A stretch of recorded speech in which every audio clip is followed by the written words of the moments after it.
that India needs to be prepared today for 3.5 front war. त्यामुळे चीन आपल्यासाठी आर्थिक, सामाजिक आणि संरक्षण या तिन्ही परिस्थितींमध्ये ते आपल्यासाठी वरचढ आहेत आणि त्यांना टक्कर देण्याचं काम आपलं आहे. पण हे जेव्हा मी म्हणतो तेव्हा I am not being pessimistic. As an arm forces officer, if the captain or myself are we worried about China, मी अगदी छाती ठोकपणे सांगू शकतो की आम्हाला त्यांची भीती वाटत नाही आणि आपला देश आणि त्या देशाचे नागरिक सुरक्षित आहे याची मी तुम्हाला ग्वाही देऊ शकतो. यात भूराजनैतिक चक्रवात भारत या विषयावर commando professor Shrikant Deshmukh retire यांनी राष्ट्रीय स्वयंसंघ अरण्य शाखा आयोजित लक्ष्मीकांत जांभोरकर स्मृती व्याख्यानमालेमध्ये आज सर्वांना अतिशय छान असे मार्गदर्शन केले, माहिती सांगितली. युद्धासारखं संकट जर भारतावर आले तर काय होईल, भारताचे मित्र कोण, शत्रू कोण याबद्दल सविस्तर मार्गदर्शन केले. नमस्कार सर्व आदरणीय श्रोत्यांचे हार्दिक स्वागत. आजच्या या रम्य संध्याकाळी या व्याख्यानमालेची सुरुवात होताना आपल्या सर्व श्रोत्यांचे मनपूर्वक इथे मी स्वागत करतो. राष्ट्रीय स्वयंसेवक संघ अरण्येश्वर प्रभात शाखा आयोजित श्री लक्ष्मीकांत जांभोरकर स्मृती व्याख्यानमालेचं आजचं हे 6वं पुष्प. या रम्य संध्येच्या व्याख्यानमालेसाठी आपणा सर्वांचे मी पुनश्च मनपूर्वक हार्दिक स्वागत करतो. आजच्या या कार्यक्रमाच्या सुरुवातीला मी मान्यवरांना विनंती करतो की त्यांनी दीप प्रज्वलनासाठी यावं. श्री देशमुख सर, श्री डावरे सर आणि अविनाशजी. आजच्या या व्याख्यानमालेसाठी आणखी काही मान्यवर आपल्या या समवेत उपस्थित आहेत. श्री रवींद्रजी धोंगडे सर, राज्याचे माजी अर्थसंचालक, तसेच श्री गोपाळ आवटी, पुणे आकाशवाणी माजी संचालक, Shriyut Dilip Patwardhanji, director of school of foreign languages, तसेच मिसेस मेधा पटवर्धन, श्रीयुत राजेंद्र धोंगडे हे इथे उपस्थित आहेत, निवृत्त उपविभागीय वन अधिकारी. या सर्वांचे मी मनपूर्वक हार्दिक स्वागत करतो. दीप प्रज्वलनाने कार्यक्रमाला सुरुवात झालेली आहे.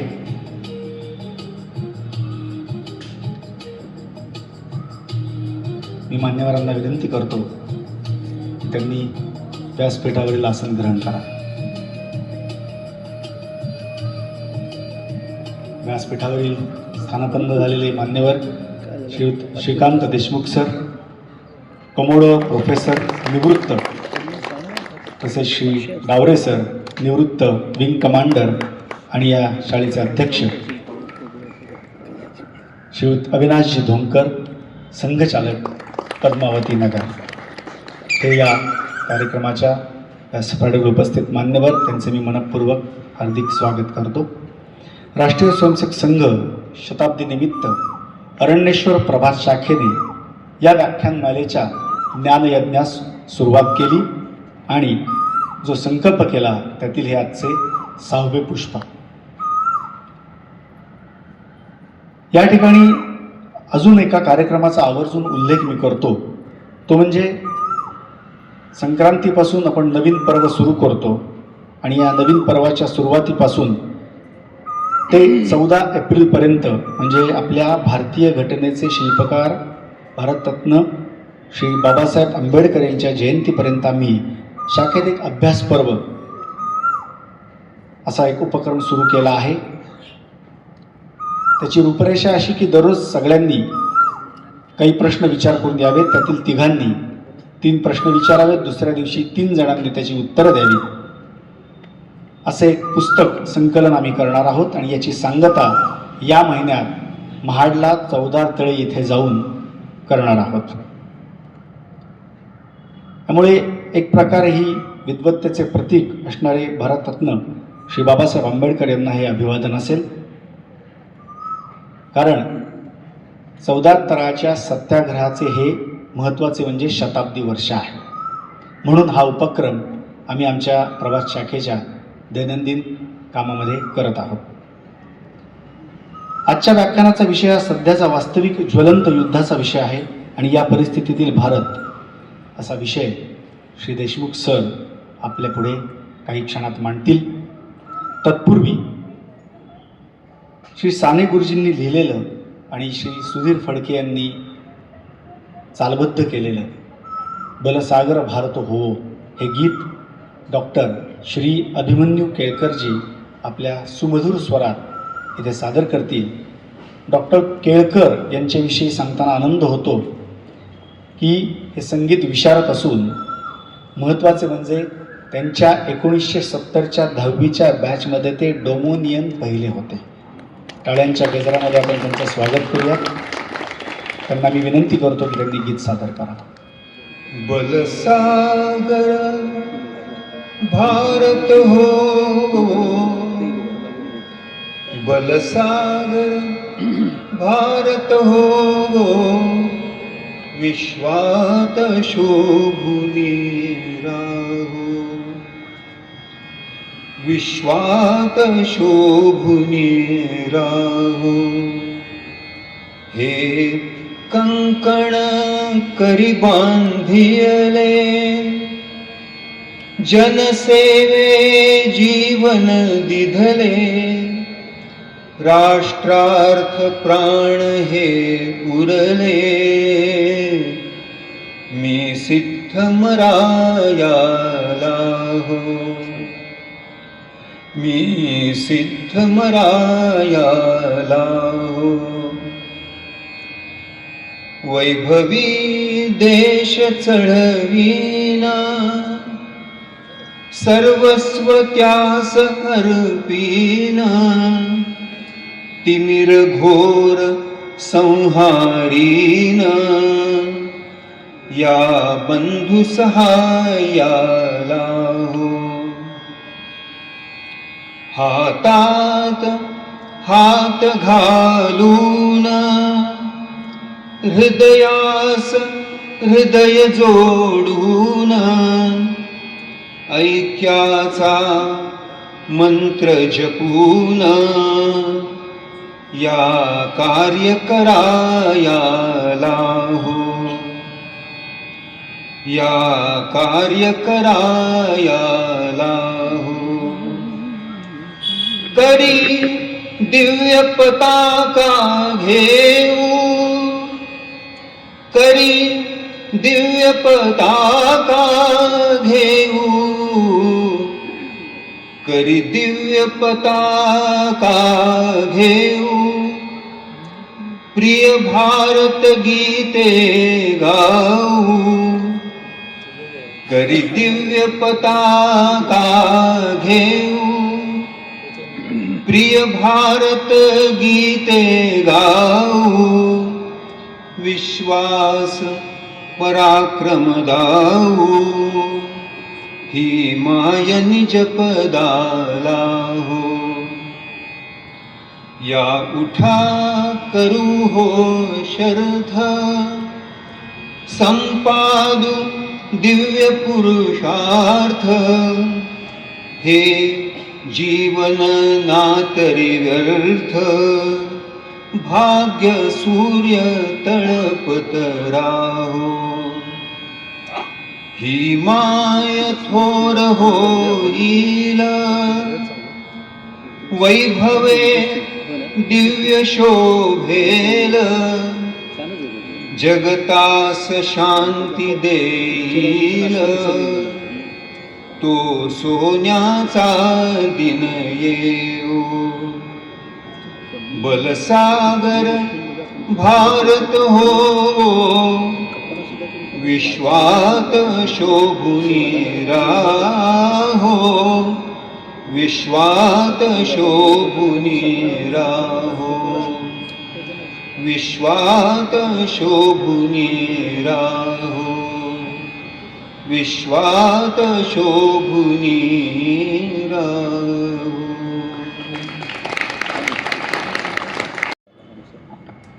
धन्यवाद केळकर सर.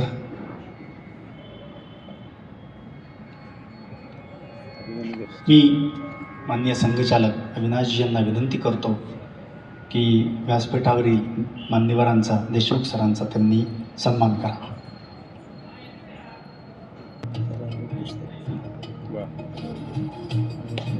वंदे वंदे.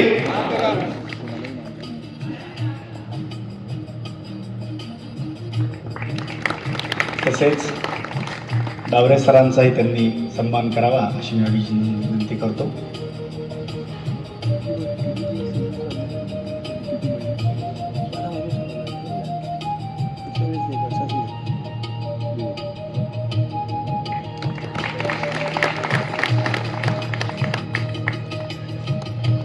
श्रीयुत पंडित सर आणि डॉक्टर अभिमन्यू केळकर यांनी व्यासपीठावर यावे अशी विनंती करतो. अविनाशजी त्यांचाही या ठिकाणी सन्मान करतील. श्रीयुत पंडित सर आणि डॉक्टर अभिमन्यू केळकर. अविनाशजी, मी आपणास विनंती करतो की आपण या दोन्ही मान्यवरांचा सन्मान करावा. धन्यवाद.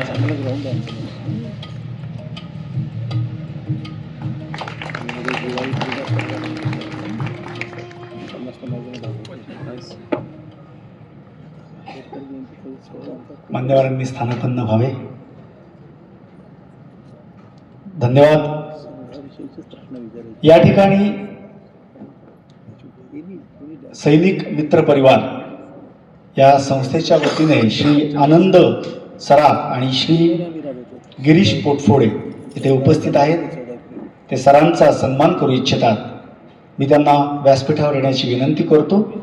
ते सरांचा सन्मान करीत सैनिकांविषयीची आपली कृतज्ञता व्यक्त करतील. सर्वांनी टाळ्यांच्या गजरामध्ये सरांचा आणि सैनिकांचा, या भारत मातेच्या सुपुत्रांचा सत्कार करताना अत्यंत आनंदित अशा मनाने टाळ्यांच्या गजरात सन्मान करावा.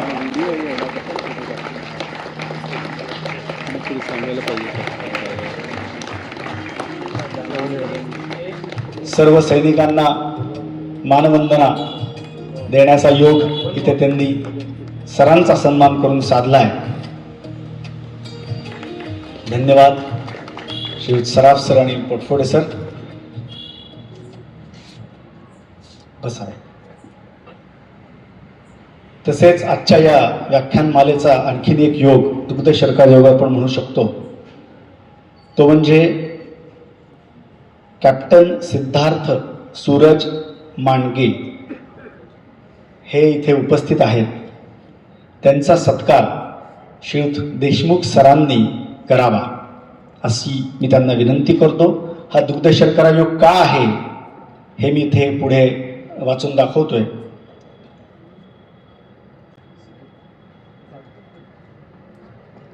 कॅप्टन सिद्धार्थ सूरज मांडगे, माजी विद्यार्थी विद्या विकास विद्यालय सन 2017-18 बॅच यांचा सन्मानपूर्वक गौरव व सत्कार करण्यात येत आहे.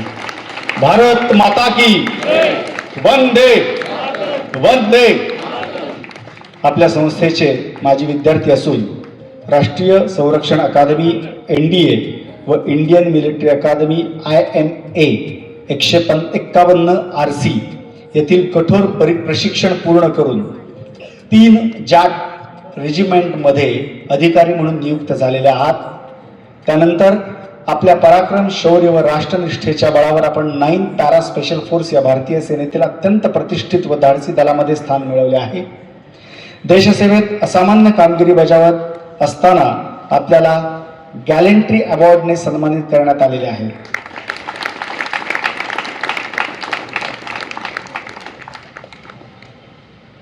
ही बाब आपल्या संस्थेसाठी अत्यंत अभिमानास्पद आहे. सध्या आपण कुपवाडा, काश्मीर येथे कार्यरत राहून भारत मातेच्या सुरक्षेसाठी अहोरात्र सेवा बजावत आहात. ही आपल्या शौर्याची आणि राष्ट्रभक्तीची जाज्वल्य साक्ष आहे. आपल्या कार्यामुळे आपल्या संस्थेचे नाव उज्ज्वल झाले असून विद्यार्थ्यांसाठी आपण प्रेरणास्थान आहात. आपल्या उज्ज्वल भविष्यासाठी व अखंड यशासाठी मनपूर्वक शुभेच्छा. कॅप्टन सिद्धार्थ सूरज मांगडे.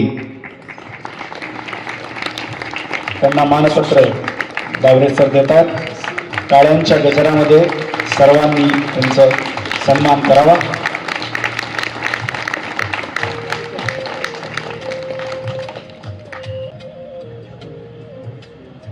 धन्यवाद.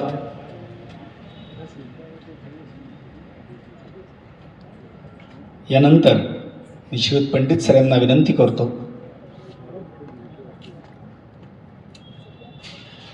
नमस्कार. मी क्यू तोडला, क्षमस्व. कॅप्टन सरांचा जो गौरव आत्ता करण्याची संधी मला लाभली, हा मी माझा अभिमानाचा विषय समजतो.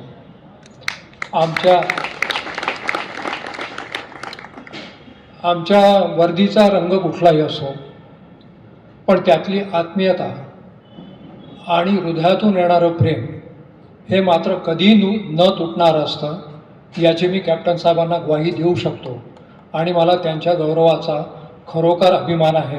त्यांना अनेक शुभेच्छा. धन्यवाद. धन्यवाद सर. आपण जो आशीर्वाद कॅप्टन साहेबांना दिलात त्याचा नक्कीच त्यांना त्यांच्या भविष्यातील कामासाठी फायदा होणार आहे, भारत मातेसाठी सेवा करत असताना. श्रीयुत पंडित सर यांना मी विनंती करतो की त्यांनी आजचे आपले वक्ते देशमुख सर यांचा परिचय करून द्यावा. नमस्कार सर्वांना. राष्ट्रीय स्वयंसेवक संघ अरण्येश्वर शाखा आयोजित आणि लक्ष्मीकांत जांभोरकर स्मृती व्याख्यानमालेचं हे 6वं पुष्प ऐकण्यासाठी आपण कमोडोर श्रीकांत देशमुख यांच्या व्याख्यानासाठी जमलो आहोत. त्यांचा परिचय देण्याचं भाग्य मला लाभलेलं आहे. गेल्या अनेक महिन्यापासून, गेल्या 2 महिन्यापासून आपण आपला भारत देश आणि सगळं जग युद्धाच्या छायेत वावरत आहे आणि त्याचे परिणाम आपल्या सर्वांना प्रत्यक्षपणे किंवा अप्रत्यक्षपणे भोगावे लागत आहे. पण गेल्या 2000 वर्षात आपला भारत प्राचीन इतिहासापासून एका राजकीय आणि सांस्कृतिक चक्रव्यूहाला तोंड देत आहे आणि या चक्रव्यूहाला आजसुद्धा आपण तोंड देत आहे. आणि हे करताना त्याच्यामध्ये सागरी सामर्थ्य भारताचं हे आपल्याला फार महत्त्वाचं ठरलेलं आहे. त्यामुळेच आजचा योग आणि आजचे वक्ते आणि विषय हे अत्यंत समयोचित आणि योग्य आहे, हे आपलं खरोखर भाग्य म्हटलं पाहिजे. त्यामुळे थोडक्यात मी परिचय करून देतो.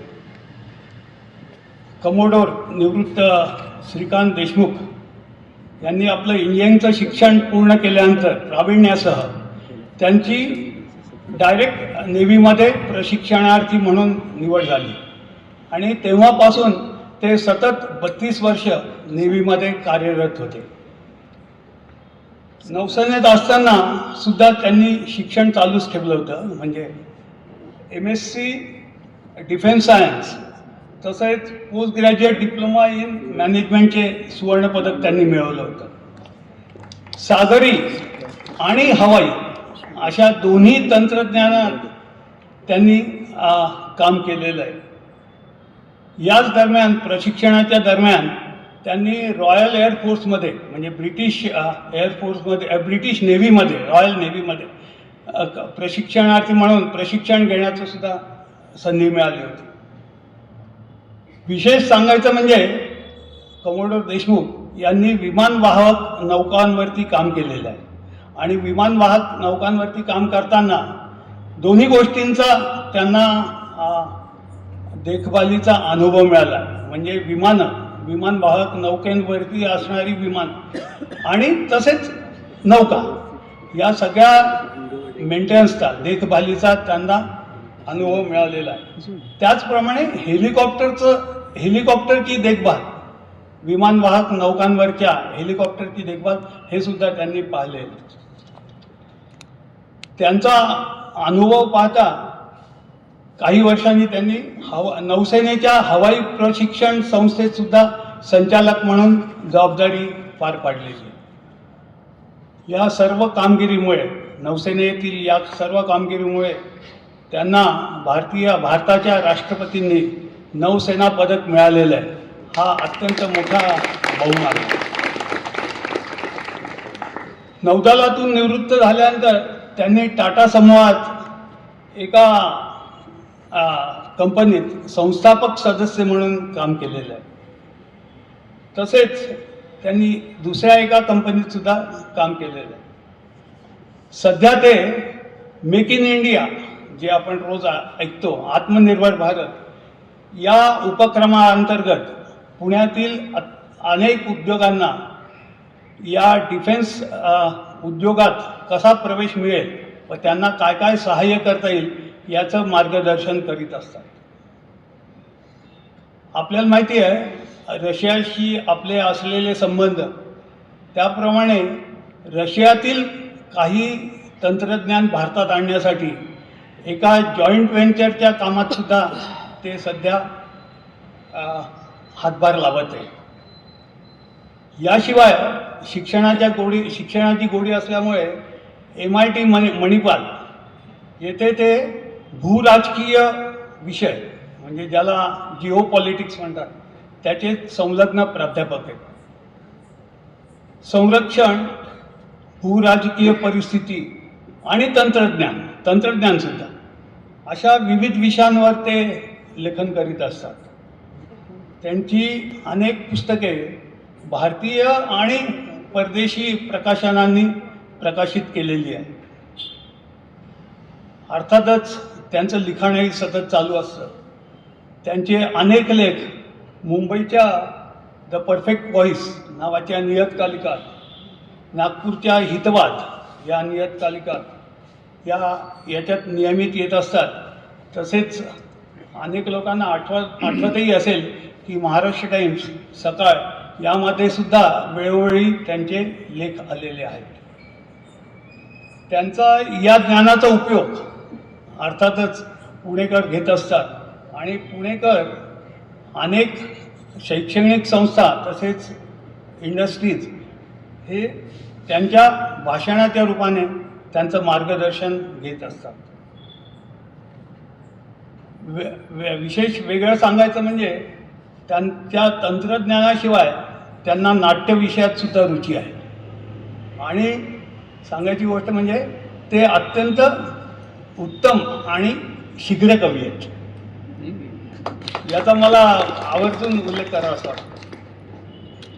शिवाजी महाराजांचा आरमार, अगदी शिवाजी महाराजांनी सुरुवात केल्यापासून, कान्होजी आंग्रे यांनी सुरुवात केल्यापासून ते आजपर्यंतचं भारतीय नौसेनेचं भारतीय आरमार, ही जी ऐतिहासिक वाटचाल आहे याच्यावरती त्यांनी संशोधन केलं आहे. आणि त्याच्यात त्यांना प्रसिद्ध इतिहासतज्ञ पांडुरंग बलकवडे यांचासुद्धा बराच सहाय्य झालेलं आहे. हा सगळा थोडक्यात परिचय ऐकून आपण सर्वजण निश्चितच त्यांचे विचार ऐकायला उत्सुक झालेले असाल.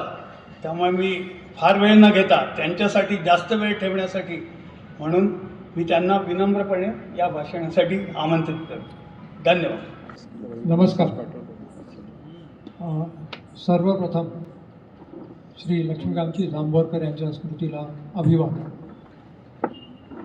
आणि मी आपली क्षमा मागू इच्छितो की मला बसून बोलावं लागेल, कारण की मला डीप वेन थ्रॉम्बोसिसचा प्रॉब्लेम असल्यामुळे फार वेळ उभा राहिला तर पायाला क्रॅम्प येतो.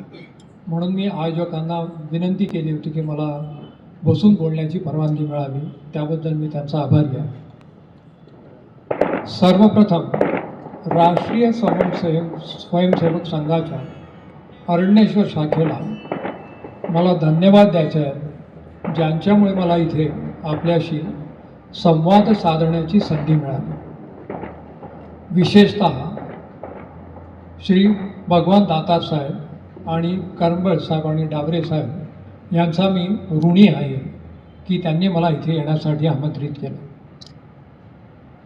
दुसरी गोष्ट, आजचा हा जो विषय आहे या विषयाची गहनता आणि व्याप्ती ही दोन्ही जर आपण बघायला गेलो तर यावर अनेक तास बोलूनसुद्धा तो विषय संपणार नाही, अशी या विषयाची व्याप्ती आहे. पण पुढील 45 ते 50 मिनिटात मी शक्य तेवढं आपल्या सद्य परिस्थितीचं वर्णन आपल्यासमोर मांडण्याचा जरूर प्रयत्न करेन. सर्वप्रथम नमोस्तुते ते ज्ञानधन प्रबुद्ध विद्वज्जनानां प्रणमामि नित्यं विद्याधराणां गुरुवर्य वंद्यं सभेय वृंदम मम नमं वरेशम. ज्ञानसमृद्ध आणि प्रबुद्ध अशा सर्व मान्यवरांना आणि सभाजनांना माझा आदरपूर्वक नमस्कार. आपण आता सध्याची आपली भारताची राजकीय आणि भूराजकीय परिस्थिती जर बघितली तर आपल्याला लक्षात येईल की जगातल्या कुठल्याही देशाला आपल्याबद्दल मत्सर करण्याची संधी मिळेल असं मला अजिबात वाटत नाही. कारण आपलं या भूतलावरील स्थान आणि आपल्याला लाभलेले अनेक मित्र देश यांचं जे आपल्यावर प्रेम आहे जे ओसंडून वाहतं, त्यामुळे ज्या परिस्थिती आपल्यासमोर तयार होतात त्याबद्दल जेवढं बोलावं तेवढं कमीच. आपल्या मित्रराष्ट्राबद्दल जर बोलायचं असलं तर मला एक रामदास स्वामींचा श्लोक आठवतो, ज्यामध्ये त्यांनी त्यांचं खूप सुंदर वर्णन केलेलं आहे. अंतरी धरुन कपट पराचे करी तळपट सदा मस्त सदा उद्धट तो तमोगुण. हे सगळं वाचल्यानंतर ट्रम्प आणि शी जिनपिंग यांची मूर्ती आपल्या डोळ्यासमोर यायला काही संदेह असू नये. म्हणूनच मी म्हटलं की आपल्या परिस्थितीचा मत्सर कोणाला वाटेल असं होणं शक्य नाही. आता आपण जेव्हा म्हणतो की चक्रव्यूह जो आहे तर हा चक्रव्यूह आजचा आहे का? या चक्रव्यूहाला सुद्धा आपल्या भारताच्या उज्ज्वल परंपरे इतकंच हजारो वर्षांचा वारसा लाभलेला आहे. आपला देश पुराण काळामध्ये सुद्धा आपल्याकडे युद्ध झाली होती, महाभारत घडून आलेला आहे.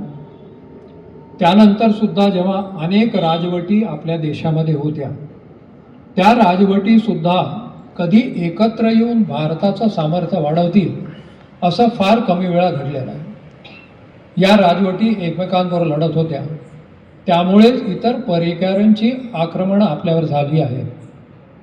आणि या व्यतिरिक्त आपल्या देशाला लाभलेला एक अभिशाप तो म्हणजे घरभेदीपणा हा भारतीयांच्या रक्तामध्ये इतका आलेला आहे की शत्रूला काही जास्ती प्रयत्न न करता सुद्धा वाटमार्ग दाखवणारे लोकसुद्धा आपल्यामध्ये आहेत.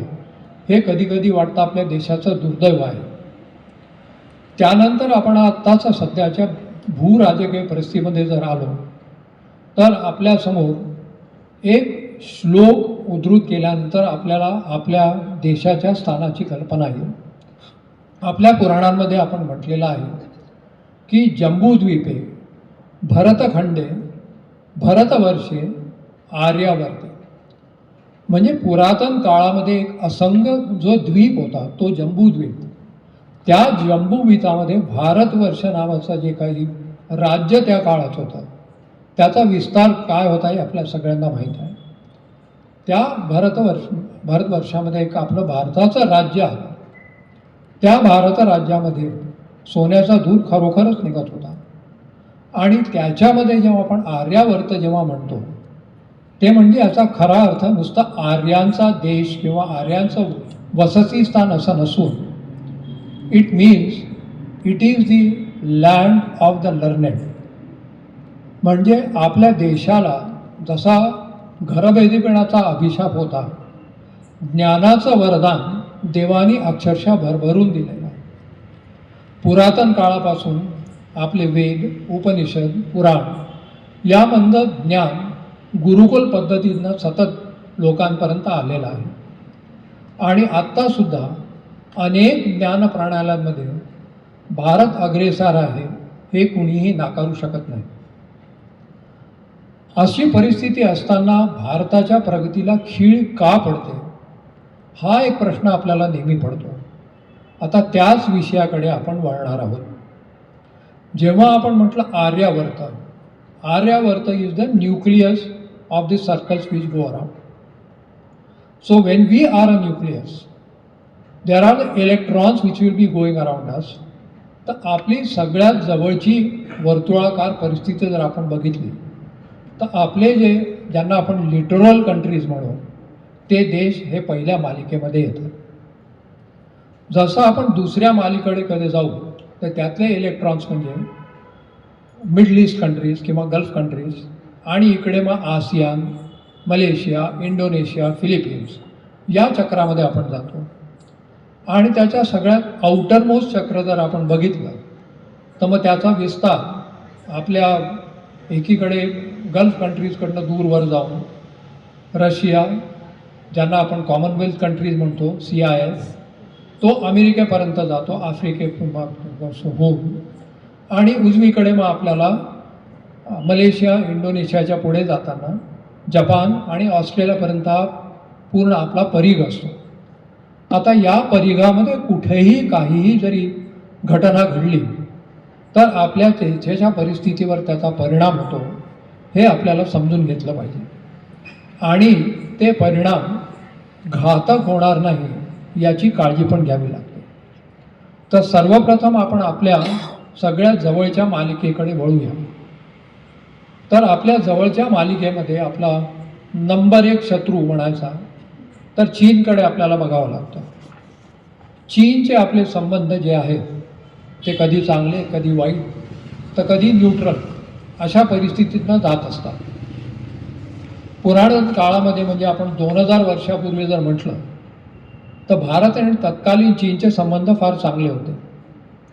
पण ब्रिटिशांनी जेव्हा काही अलिखित लाईन्स काढून देशांचं विभाजन करण्याचा प्रयत्न केला, त्याच्यामध्ये एकीकडे ड्युरांड लाईन, दुसरीकडे मॅकमोहन लाईन यांचा समावेश होतो, ज्यांना चीन फारसं महत्त्व देत नाही, पाकिस्तानी महत्त्व देत नाही. आता या सगळ्या तरल भूराजकीय परिस्थितीमध्ये सतत आपले प्रॉब्लेम्स येत असतात. कारण की the borders are not defined, obviously you are going to have the skirmishes and that becomes a big problem. एकीकडे पाकिस्तान आपल्याला त्यांचा एक मंत्र जो आहे, I will trouble the Indians with 1000 cuts, हा त्यांची प्रणाली सतत चालू असते. तर चीनकडे the salami slicing is their मंत्र. So we are continuously affected by one with Pakistan and the salami slicing from the China side. आता सलामी स्लायसिंग जेव्हा आपण म्हणतो तर ते हळूहळू आपला भूप्रदेश कसा गिळंकृत करता येईल याकडे त्यांचं लक्ष असतं. आता हा भूप्रदेश त्यांना कशासाठी हवा आहे हे सुद्धा समजणं फार गरजेचं आहे. आपण जर चीनची परिस्थिती जर बघितली तर चीन एक बराच मोठा भूप्रदेश आहे, परंतु त्यांची 96% जी जनता आहे त्यांचा वास हा ईस्टर्न चायना प्रदेशामध्ये असतो. आणि तो प्रदेश त्याच्या 20 ते 30% भूप्रदेश त्या एरियामध्ये आहे. तिथे 96% of the people stay. Most of the industries and the promising area are located in the eastern region. आणि या ईस्टर्न रिजनमध्ये इतकी मोठी लोकसंख्या असल्यानंतर चीनमध्ये जेवढा पाऊस पडतो त्यातला 30% फक्त पाऊस या पूर्व भागामध्ये असतो. आणि त्या पावसातला 40% भाग फक्त चीनला वापरता येतो. 60% रेन हा वाया जातो त्यांचा. That is the reason China wanted Tibet. आणि दूरदृष्टी ठेवून त्यांनी 1950च्या दशकामध्ये तिबेटवर आपला कब्जा जमवला. त्याचं कारण हेच होतं, तिबेटमध्ये गोड्या पाण्याचा साठा जो आहे तो पुढची 50 वर्ष चीनच्या लोकसंख्येला तारून नेऊ शकेल इतका तो साठा आहे. आता तो भूप्रदेश आपण आपल्या हातनं का जाऊ दिला नाही, हा एक राजकारणाचा विषय आहे आणि तो आपण तिथे सोडू. पण तो भूप्रदेश सोडल्यामुळे जे आपल्याला प्रॉब्लेम झालेले आहेत ते मात्र आजसुद्धा आपण भोगतो आहोत, याबद्दल कोणाचे दुमत असू नये.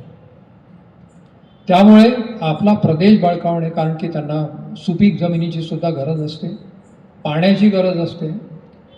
आणि चीनची जी एक महत्त्वाकांक्षा आहे त्या महत्त्वाकांक्षेची पृष्ठभूमीसुद्धा जी आहे की दुसरं महायुद्ध संपल्यानंतर जेव्हा तत्कालीन फॉर्मोसा किंवा आताचं तैवान इथे जॅपनीज कॉलनीज ज्या होत्या त्यावेळेला मेनलँड चायना आणि तैवान यामध्ये जर आपण फरक बघितला तर Taiwan progress quite well under the Japanese, आणि जॅपनीजनी जे काही अत्याचार केले असतील किंवा काही प्रॉब्लेम्स क्रिएट असतील त्यामुळे मेनलँड चायनामध्ये जपानबद्दल अजूनही द्वेष आहे. आणि त्याच्यामध्ये ते जे म्हणतात ते call it a century of shame. आणि शी जिनपिंग जेव्हा आले किंवा आपण माओ झेडॉंग किंवा याच्या काळातसुद्धा जर बघितलं तर China has always said that we will avenge this century of shame. तर या अवेंजिंग सेंच्युरी ऑफ शेममध्येच चीनची ही जी हेजिमनिस्टिक ॲटिट्यूड आहे किंवा सगळ्या देशांची अरेरावीपणाने वागणे हा एक जो भाग आहे त्याला ती 2000 वर्षापूर्वीची जी त्यांची धारणा आहे त्या धारणेचा सपोर्ट आहे. त्यामुळे शी जिनपिंग आल्यापासून त्यांची एकच धारणा आहे की आपल्या देशाची राजकीय, भूराजकीय, इंडस्ट्रीयल, एज्युकेशनल आणि रिसर्च या सगळ्यामध्ये एवढी प्रगती करावी की अमेरिकेला उद्या टक्कर द्यायची वेळ आली तर आपण ही टक्कर आपण देऊ शकू, याकडे त्या देशाची वाटचाल सुरू आहे. China is a regional power, यावर आपण काही दुमत करू शकत नाही, पण त्यांना जेव्हा जागतिक नंबर 1चा पॉवर व्हायचा आहे तर त्यांच्या मार्गातली धोंड म्हणजे भारत हे चीनला पक्क माहीत आहे.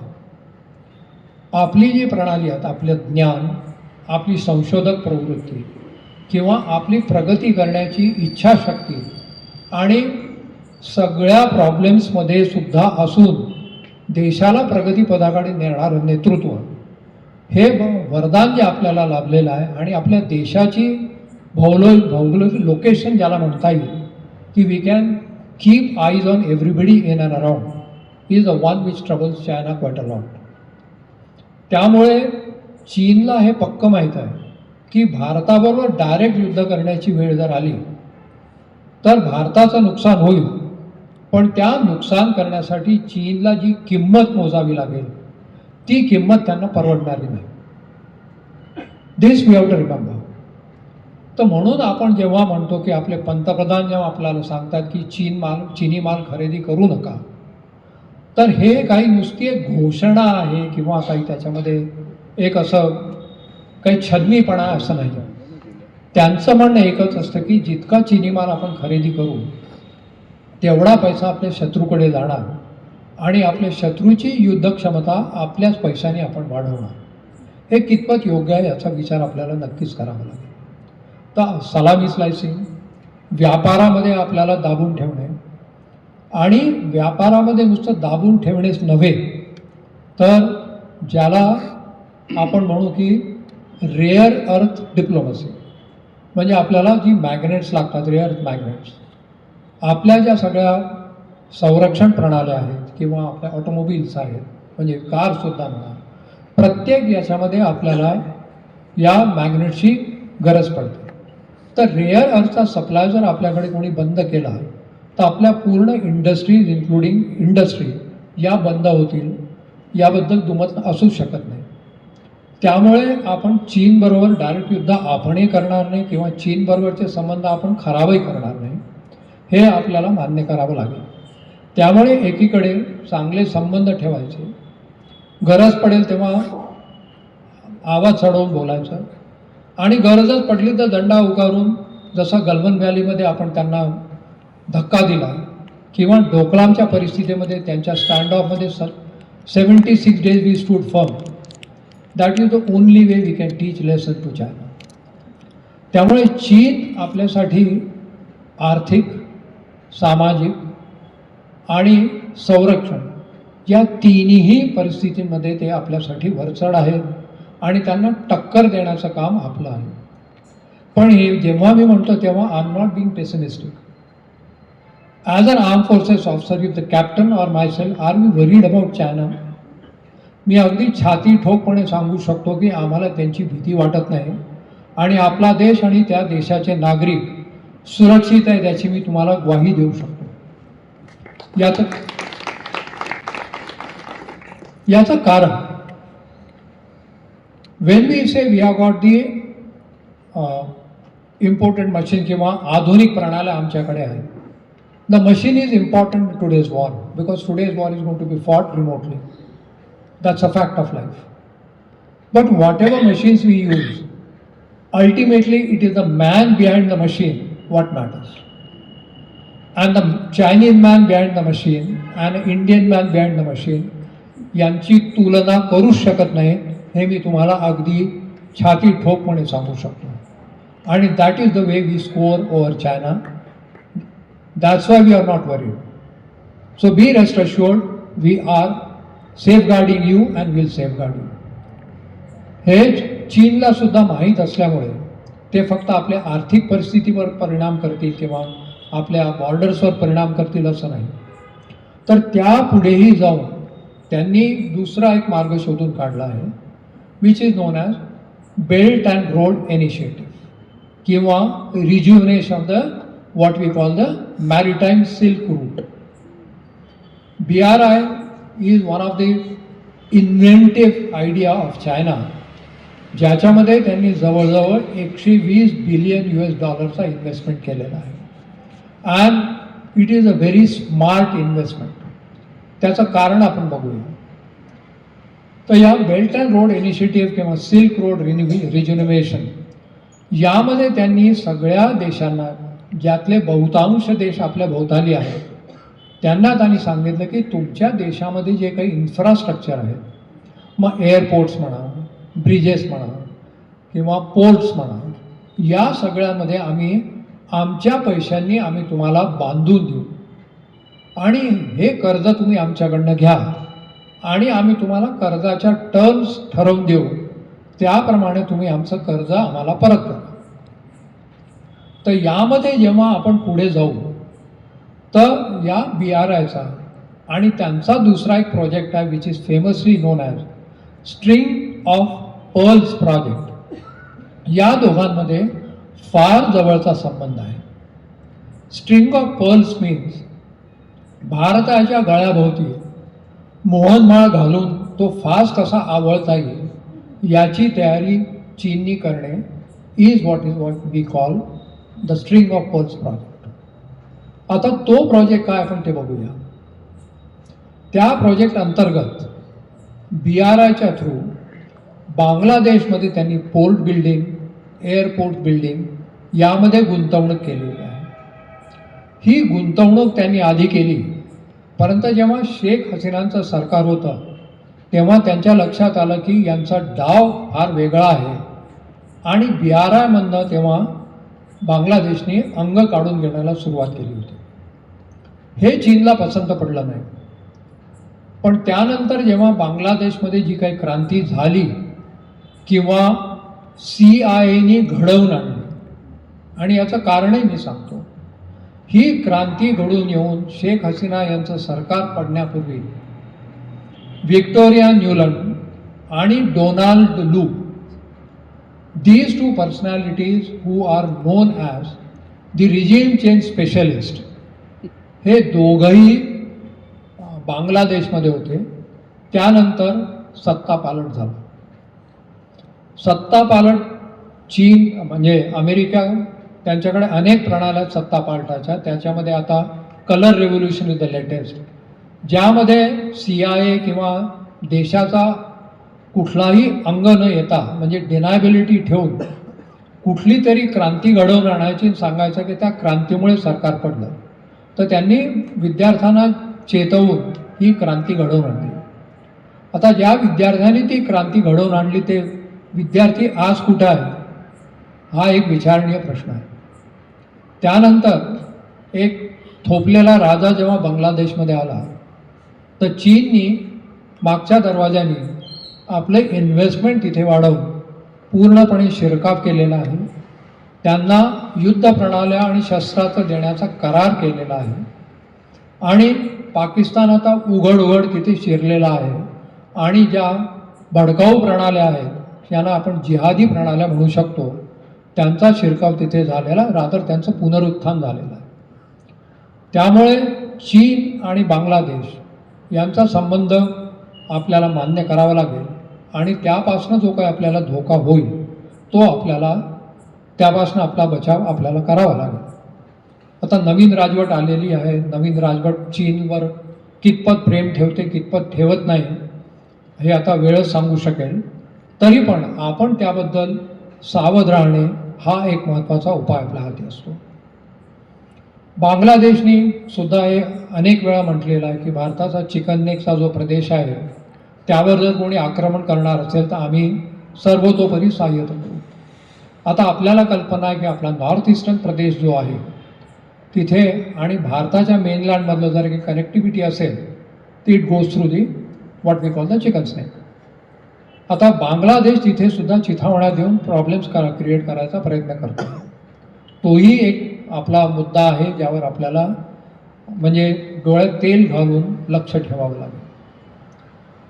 बांगलादेशमध्ये सुद्धा आता पाकिस्तानकडनं नवीन शस्त्रास्त्र यायला सुरुवात झाली आहे, चीननी दिली आहे. त्यामुळे त्यांची जी एक संरक्षण प्रणाली म्हणू किंवा त्यांची केपेबिलिटी आपण म्हणू ती वाढते आहे. त्यामुळे त्यापासून आपल्याला उद्या धोका निर्माण होईल हे सुद्धा आपल्याला समजून घ्यावं लागेल. तर बांगलादेशनंतर आपण पुढे जर निघालो तर म्यानमार येतो.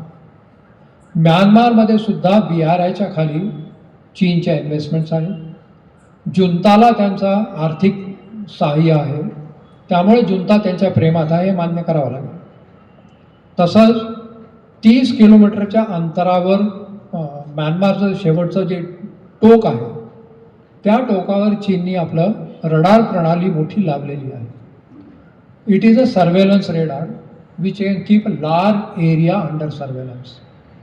त्याचं कारण हेच अंदमान निकोबार आणि ग्रेट निकोबार आपण जे डेव्हलप करतो आहे की अंदमान निकोबार हा आपल्यासाठी एक अतिशय महत्त्वाचा बेट प्रदेश आहे ज्यावरून आपण सगळ्यांना निगराणी ठेवू शकतो. आणि चीनची ज्या काही कारवाया आपल्या बे ऑफ बंगाल किंवा इंडियन ओशनमध्ये ज्या काही आहेत त्यावर आपण नियंत्रण ठेवू शकतो. तसंच स्ट्रेट ऑफ मलाकाचा इम्पॉर्टन्स जो आहे तोही आपल्याला मान्य करावा लागेल. आता आपण जेव्हा डेव्हलपमेंट अंदमान निकोबारमध्ये केली that is the first of the inter services command in India which has been functioning very well. याबरोबरच आपण जसं विजय पंडितांनी सांगितलं की आपल्या देशाला सागरी परंपरा हजारो वर्षापूर्वीची आहे. 321 BCE पासून ती परंपरा आपल्याकडे आपल्या वेदांमध्ये सुद्धा परंपरेचा उल्लेख आहे. तर जेव्हा आपण सागरी परंपरा किंवा सागरी सामर्थ्य म्हणतो तर कुठल्याही देशाला आपलं सागरी सामर्थ्य जर ठेवायचं असेल तर there is something called we call MDA maritime domain awareness. म्हणजे maritime domain awareness consist of तिन्ही जे काही प्रणाल्या असतील त्यावर आपल्याला नियंत्रण ठेवावं लागतं आणि त्याची अद्ययावत माहिती आपल्याकडे लागते. या 3 प्रोसेसेस म्हणजे हवेतून येणारे जे काही एअरक्राफ्ट असतील किंवा ड्रोन्स असतील किंवा काही इतर प्रणाल्या असतील त्याकडे लक्ष ठेवणे. So Indian Navy is required to watch the air space. Surface war म्हणजे अनेक जहाजं आपल्या आपण ज्यांना सी लाईन्स ऑफ कम्युनिकेशन म्हणतो त्यातनं येत असतात त्यांच्यावर सुद्धा आपल्याला लक्ष ठेवावं लागतं. कारण की कुठल्या जहाजामध्ये कुठली घातक सामग्री जाते आहे किंवा कुठल्या देशाच्या फ्लॅगखाली एक दुसऱ्या देशाचं जहाज जातं आणि त्याच्यामध्ये काही घातक प्रणाल्या आहेत यावर आपल्याला लक्ष ठेवावं लागतं. आणि तिसरं म्हणजे अंडर वॉटर. चायनाकडे न्यूक्लिअर सबमरीन्स आहेत. त्यांच्या सबमरीन्स आपल्या बे ऑफ बंगालमधनं येऊन इंडियन ओशनमध्ये वगैरे ऑपरेट करतात. तर यावर सुद्धा आपल्याला नियंत्रण ठेवावं लागतं. म्हणजे आपल्याला अद्ययावत माहिती लागते कोण कुठं आहे. दुसरी गोष्ट अशी आहे की तुम्ही बघितलं असेल की चीनची जी they call it a survey ships. Those survey ships are nothing but the modern ships which are got the advanced surveillance equipment and the sea bed surveillance equipment. त्यांचा उद्योग हाच आहे की बे ऑफ बेंगॉल इंडियन ओशन यातला जो आपला समुद्रस्थळ आहे त्या तळाचा सर्वे करून सबमरीन ऑपरेटिंग प्रणाल्या ज्या आहेत त्यांचा एक आराखडा तयार करायचा. आता या सगळ्यांवर आपण नियंत्रण जर ठेवलं नाही तर आपल्याला पुढे फार मोठा धोका निर्माण होईल, हे महत्त्वाचं आहे. आता यावर नियंत्रण ठेवण्यासाठी जर आपल्याला मॅरिटाईम डोमेन अवेअरनेस लागणार असेल तर there is a data fusion centre which has been created. त्यामध्ये आपले मित्र देश like Singapore etcetera working with us. ते अंदमान निकोबारजवळ हे आपलं डाटा फ्युजन सेंटर आहे, ज्यातनं आपण यांच्यावर लक्ष ठेवतोच. तसंच कुठेही समुद्रामध्ये कोणालाही जरी प्रॉब्लेम आला ज्याला डिझास्टर म्हणता येईल, so the first disaster relief signals come to our data fusion centre. आणि आपण मग इंडियन नेव्ही किंवा जवळपास काही जहाजं असतील त्यांना त्या जहाजांना मदत करायला आपण म्हणजे संदेश देत असतो. त्यामुळे maritime domain awareness is very very important for us. China knows that. त्यावरही लक्ष ठेवायला म्यानमार हा एक त्यांच्याकडे अत्युत्तम उपाय आहे. म्यानमारबरोबर आपल्या लँड बॉर्डर्स आहेत. तिथून आपल्या नॉर्थ ईस्ट प्रदेशामध्ये those are the non wire borders. तिकडून ड्रग्ज, इलिगल वेपन्स हे सगळं येत असतं. त्यावर सुद्धा नियंत्रण ठेवावं लागतं. आणि हे जे लोक इकडे आपल्याकडे येतात म्हणजे त्यांचे टेररिस्ट जे लोक असतील किंवा त्याचे कॅम्प्स असतील त्यांना जे अर्थसहाय्य होतं त्यामध्ये चीनचा हात आहे असा दाट संशय आपल्या म्हणजे इंटेलिजन्स प्रणालीमध्ये आहे. म्यानमारनंतर आपण श्रीलंकेकडे जाऊ. श्रीलंकेमध्ये BRIच्या नावाखाली Hambantota port was develop by China. Colombo port is being develop by China. आणि the $8 billion which were invested in Hambantota port by China, जेव्हा चायनाने त्यांना ते परत करायला सांगितले, श्रीलंकेने ते परत केले नाहीत. म्हणून चीनने त्यांच्याकडनं हंबनतोटा पोर्ट 99 वर्षाच्या लीजवर घेतलेला आहे. On face it may look ठीक आहे, पोर्ट आहे, घेतलं. पण मी म्हटलं तुम्हाला त्यांची सर्वे शिप्स आहेत. Now they go and berth in Hambantota, they are refuelled and they are given all logistical support. म्हणजे चायनामधनं निघालेली जहाजांची जी एक व्याप्ती राहिली असती त्या व्याप्तीमध्ये अनेक पटींनी वाढ झाली आहे, कारण की they can birth in Hambantota आणि तिथे त्यांना लॉजिस्टिक सपोर्ट मिळू शकतो. आता आज त्यांची सर्वे शिप्स येत आहे. उद्या न्यूक्लिअर सबमरीन येणार नाही ते कोणी सांगावं, किंवा उद्या ते आपले सैनिक तिथे हंबनतोटामध्ये आणून ठेवणार नाही हे कोणी सांगावं. कारण की जेव्हा तुम्ही कर्जाच्या दबावाखाली असता तेव्हा मग तुमच्याकडे जर काही उपाय नसेल, ultimately you have to bend down and fulfil the demands of the person who has given you the loan. This is what they are doing under BRI, which is the classic debt trap, which now nations have started realizing and they want to come out of it. त्यानंतर आपण मालदीव्सकडे जर आलो, तिथे सुद्धा अनेक आपली project सुरू होती की ज्यामध्ये भारताचा हातभार होता. त्यांचं एअरपोर्ट म्हणा किंवा त्यांची पोर्ट्स म्हणा, चीनने त्यांच्यावर दबाव टाकून हे सगळे प्रोजेक्ट्स भारताच्या हातातून काढून आपल्याकडे घेतलेले आहेत. आणि जेव्हा ते प्रोजेक्ट घेतात, ऑब्व्हियसली तिथली जी सरकार प्रणाली जी आहे त्यांच्यावर दबाव आहेच की अँटी इंडिया ॲक्टिव्हिटीज चालू दिल्या पाहिजे.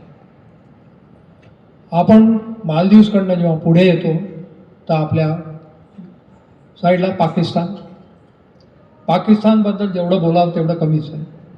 पण त्यातला धोका जर समजून घ्यायचा असेल आपल्याला तर Gwadar port has been develop by China exclusively for their use. म्हणजे त्या पोर्टच्या बाजूला जी तटबंदी बनवलेली आहे त्या तटबंदीच्या आतमध्ये पाकिस्तानच्या नागरिकांना जायला सुद्धा परमिशन नाही, किंवा त्या तटबंदीच्या आतमध्ये जे लोक काम करतात त्यामध्ये एकही पाकिस्तानी नागरिकाला नोकरी मिळू शकत नाही. या पोर्टचं महत्त्व काय आहे? जसं मी काही वेळापूर्वी म्हटलं की स्ट्रेट ऑफ मलाक्का आपण त्याच्यावर नियंत्रण ठेवू शकतो. China calls it Malacca syndrome.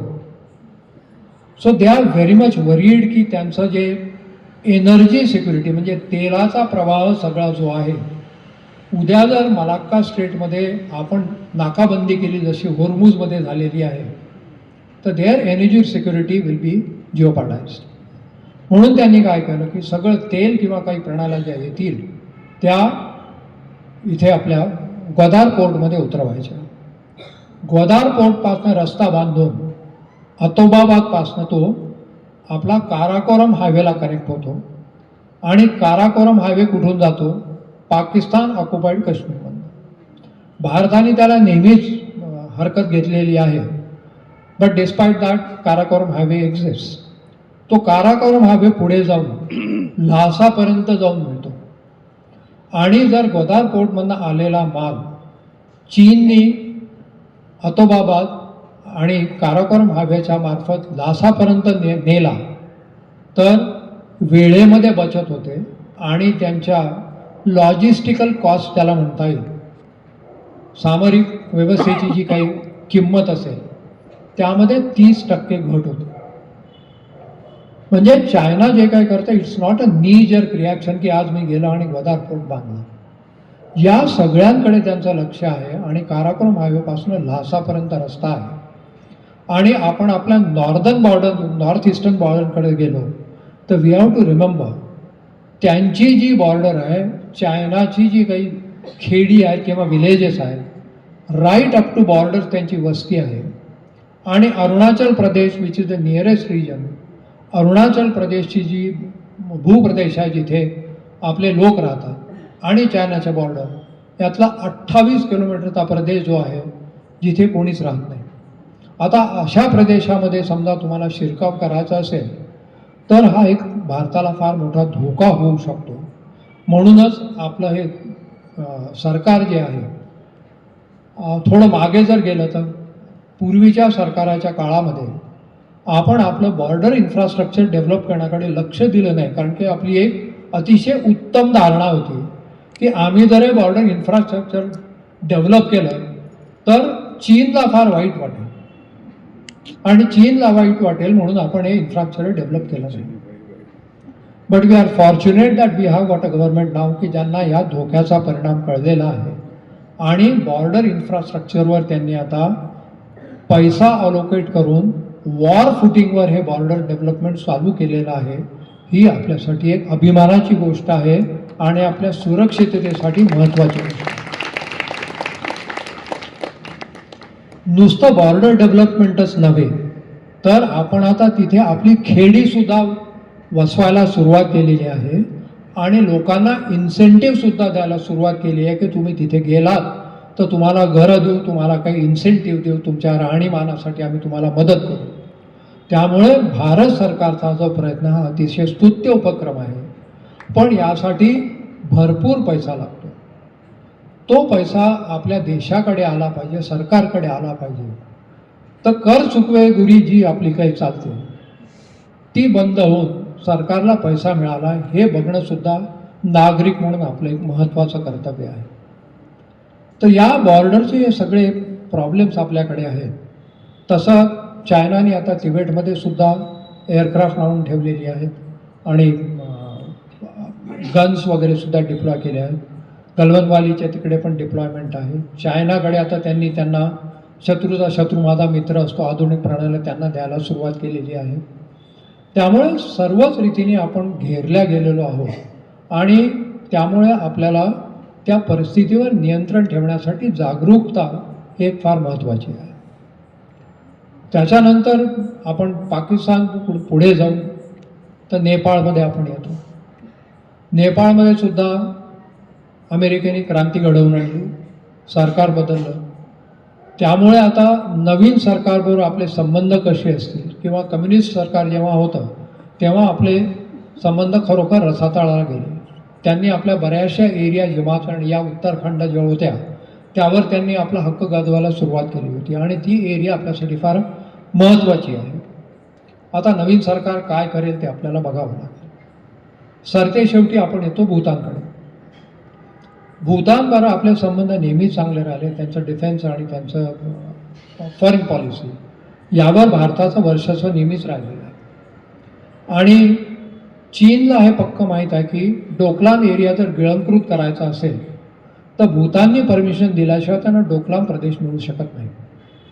म्हणून त्यांनी काय केलं की भूतानचा जो वेस्टर्न एरियामधला जो भूभाग आहे, आणि आपल्याला हे लक्षात घेतलं पाहिजे की भूतानमधली जी काही त्यांची इकॉनॉमी जी आहे, it is a tourism economy and most of the tourism happens in the western regions of Bhutan. तर तिथे हळूहळू बळकाव करून आपली खेडी लावून त्यावर त्यांनी बराचसा भूभाग चीनने बळकावला, आणि आता त्यांनी त्यांच्याबरोबर 25 त्यांचे राऊंड झाले आहेत टॉक्सचे. त्यांनी भूतानला सांगितलं की आम्हाला तुमच्या वेस्टर्न एरियामध्ये काही इंटरेस्ट नाही आहे, तेव्हा आम्ही सोडून द्यायला तयार आहे, पण त्या बदल्यामध्ये तुम्ही आम्हाला डोकलाम द्यावं अशी आमची इच्छा आहे. आता भूतान हा एक सार्वभौम देश आहे. उद्या जर त्यांनी खरोखरच मान्यता दिली आणि डोकलाम चीनच्या हातामध्ये गेलं तर आपली परिस्थिती काय होईल हे आपल्याला समजून घ्यावं लागेल. डोकलाम चायनाकडे गेलं तर आपला जो नॉर्थ ईस्टचा पूर्ण एरिया आहे त्यावर वर्चस्व गाजवणं त्यांना फार सोपं होणार आहे. तसंच आपला नेपाळ आणि याच्या थ्रू कंप्लीट व्यापार ज्या त्या व्हॅलीजमधनं चालतो त्यामध्ये सुद्धा बाधा ते टाकू शकतात. So this is what I was talking about the problem of string of pearls. खरोखर गळ्याभोवती गळफास आहे, आणि आपण नागरिक म्हणून हे समजून घेणं फार गरजेचं आहे. या सगळ्या गळफासामुळे आता जसं आपले दिवंगत CDS होते रावत साहेब, त्यांनी त्यावेळेला आपल्याला सांगितलं होतं की India needs to be prepared for a 2.5 front war. Today unfortunately we have to go a step ahead and we'll have to say that India needs to be prepared today for 3.5 front war. Now why 3.5? China itself, मी तर म्हटलंच आपला तो शत्रू number 1 आहे. त्यावर आपल्याला will have to be strong with them.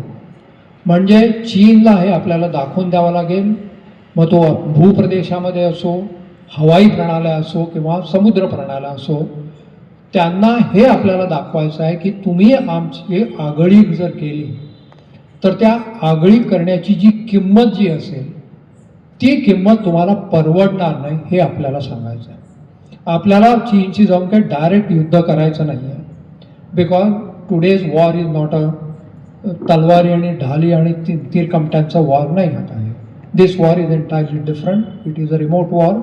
And cyber war is going to be, and satellite war also is going to be in the near future a reality. Microwave weapons आहेत, laser weapons आहेत, satellite weapons आहेत. त्यामुळे direct युद्ध तर आपण करणार नाही, पण कुठलंही युद्ध चीनने आपल्यावर जर लादलं तर त्याची किंमत जी चीनला मोजावी लागेल, ती किंमत त्यांना परवडणार नाही, हे मात्र आपल्याला त्यांना दाखवून द्यायचं आहे.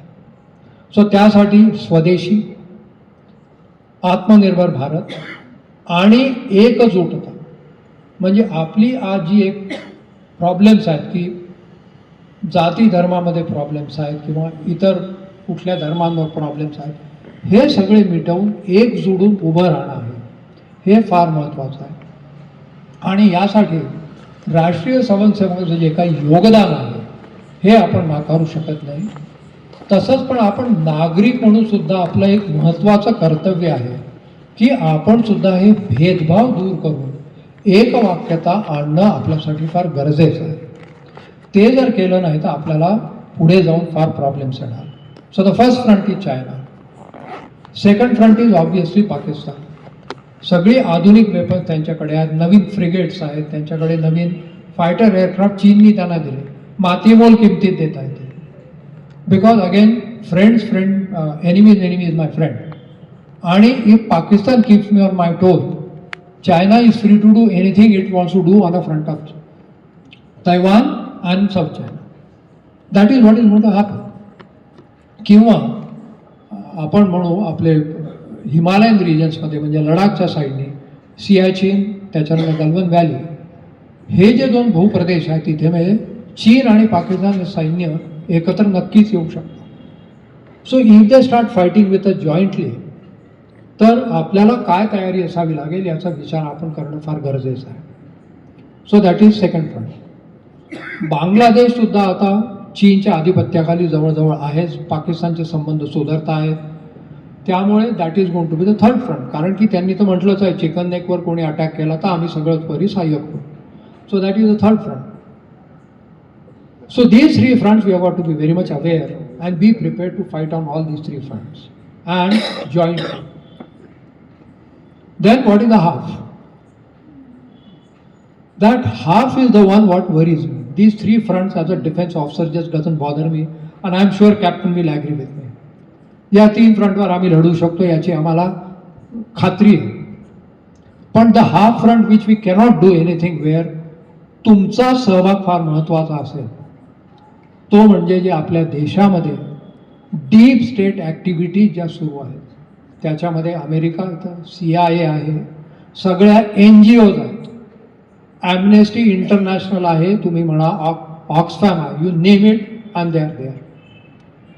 सुप्रीम कोर्टाने सुद्धा प्रश्न विचारला होता की सगळे टेररिस्ट जेव्हा पकडले जातात तर त्यांना लीगल सहाय्य करायला इतक्या NGOज कुठून निर्माण होतात, पण भारताचेच गरिबांवर जेव्हा कोर्टात लढण्याची वेळ येते तेव्हा कुठले NGO मला का दिसत नाही. हा एक फार महत्त्वाचा प्रश्न आहे. आणि यापासून बेसावध राहिलो तर याचा धोका आपल्याला इतर तीन फ्रंटपेक्षा सुद्धा जास्त होईल, आपल्याला मान्य करावं लागेल. याच्या पुढे सुद्धा आपले काही राजकीय पक्ष आहेत. मी राजकारणात जात नाही, पण राजकीय पक्षांच्या ज्या कारवाया चालतात त्याकडे सुद्धा आपल्याला डोळेझाक करता येत नाही. एका पक्षाची ब्रँच अमेरिकेमध्ये सुद्धा काम करते. काही धुरंधर लोक त्यांच्याकडे तिथे बसून कारवाया करतात की जेणेकरून भारताला त्रास होईल. अमेरिकेच्या पथ्यावरच पडतं सगळं हे. त्यांचं काम आपण करतो. किंवा कुठलंही आपलं प्रोजेक्ट असो ज्यामुळे भारताची प्रगती होणार असेल. आता ग्रेट निकोबारमध्ये एक राजकीय पक्षाच्या नेत्या आहेत, त्यांनी वक्तव्य केलं की ग्रेट निकोबार डेव्हलप केल्याने आपण भारताचं नुकसान करणार आहोत.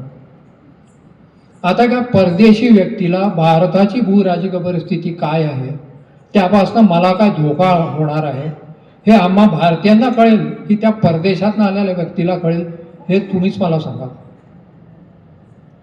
तसंच आपण संसदेमध्ये उभे राहून खिशामध्ये संविधानाची कॉपी ठेवली म्हणून मला संविधान समजलं असं होईल का, हा सुद्धा एक प्रश्न. आणि असे अनेक कार्यवाही जेव्हा आपलेच लोक करतात तेव्हा त्यामुळे आपल्याला धोका निर्माण होऊ शकतो. तर हा फ्रंटचा धोका जर आपल्याला संपवायचा असेल तर मी कम्युनल तर नाही, कारण मी डिफेन्सचा माणूस आहे. जात पात धर्म हे आमच्याकडे आम्हाला कोणी शिकवत नाही. पण हा देश हिंदूंचा होता, हा देश हिंदूंचा आहे आणि हा देश हिंदूंचा राहिला पाहिजे याची जबाबदारी मात्र आपल्या खांद्यावर आहे. आणि जर हा देश हिंदूंचा राहिला पाहिजे तर आपली एकता हाच एक त्यावरचा एकमेव उपाय आहे. त्यामुळे नवीन पिढीवर संस्कार करणे हे फार महत्त्वाचं आहे. तर जसं आपण म्हणतो आई वडिलांना जर संस्कार माहीत नसतील तर मुलांना संस्कार काय होणार, आडातच नसेल तर पोहऱ्यात काय होणार. तर सगळ्या ज्या आपल्या संघटना आहेत त्यांनी हे संस्कारावर भर दिला पाहिजे आणि एक जागरूकता वाढवली पाहिजे. हे एक फार महत्त्वाचं काम आपल्याला करणं भाग आहे. That is the only way we will be able to fight the 3.5 front. The remaining half यातला अजून एक महत्त्वाचा मुद्दा आहे.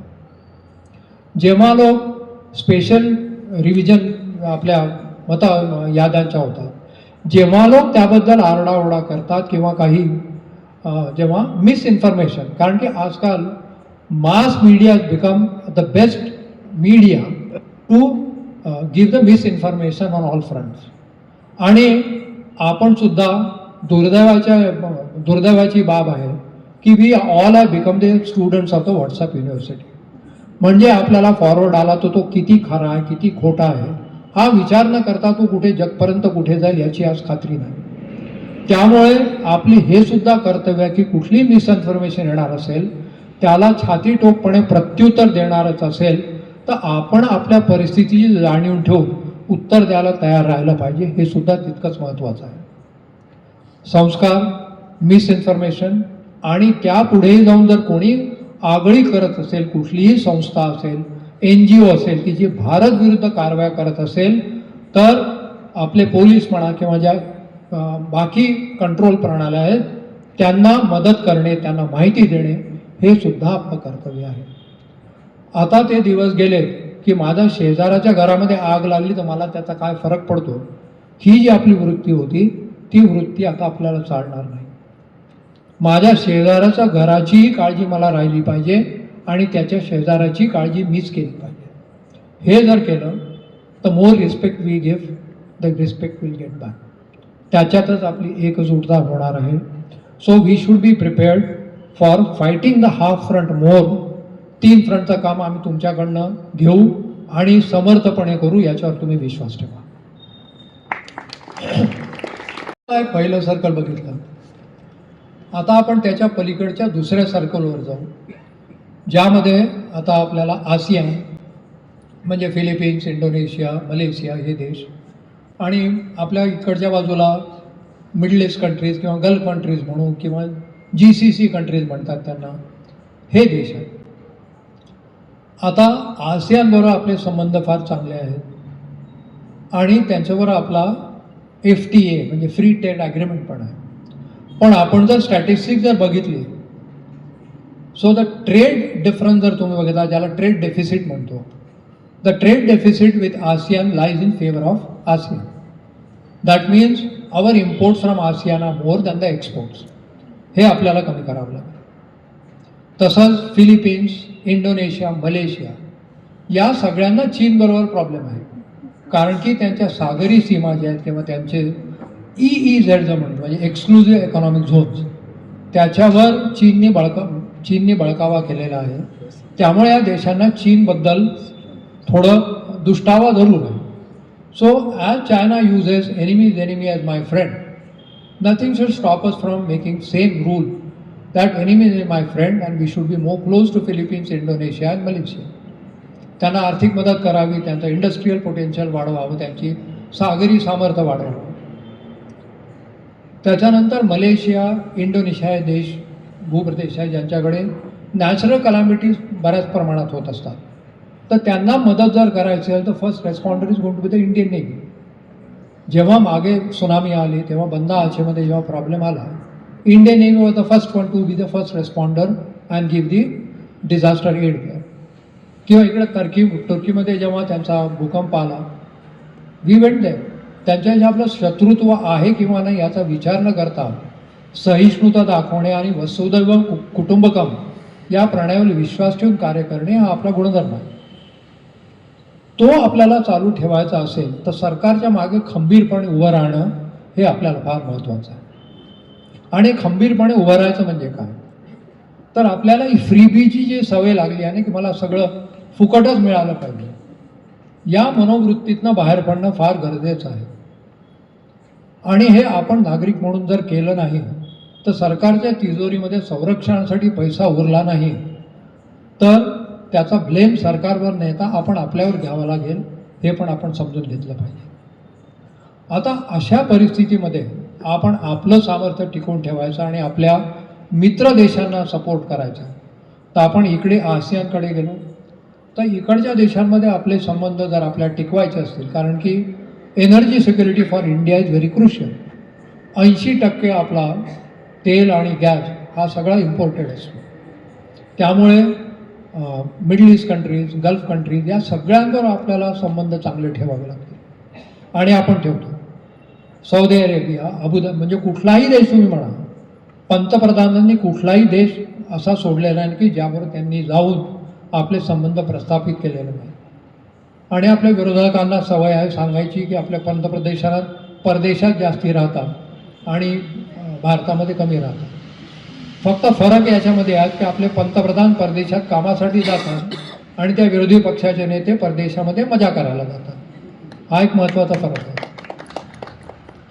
त्यामुळे या देशांबरोबर जे आपले संबंध टिकवायचे असतील तर बरेचसे आपले लोक, त्याच्यामध्ये अनेक जाती जमातीचे लोक आहेत, तिकडे काम करतात आणि तिकडनं बराचसा फॉरेन एक्सचेंज आपल्या देशामध्ये येतो. त्यामुळे त्या लोकांच्या सुरक्षिततेसाठी किंवा त्यांना सांभाळून ठेवण्यासाठी जर भारताला खर्च करावा लागला तर तो खर्च करण्यासाठी आपण समजूतदारपणाही तेवढाच दाखवला पाहिजे, हे फार महत्त्वाचं आहे. त्याच्यानंतर आपले संबंध सगळ्या मिडल ईस्ट कंट्रीजवर चांगले आहेत. तसेच आपले संबंध आपण तालिबानबरोबर सुद्धा ठेवलेले आहेत. आपल्या विरोधकांनी हेही म्हटलं की we are going to deal with Taliban now. If I want to be prepared to deal with Pakistan, I have got no other choice than to be friendly with Taliban. मग तालिबान टेररिझम आहे काय आहे हा भाग मला काही वेळा विसरावा लागतो.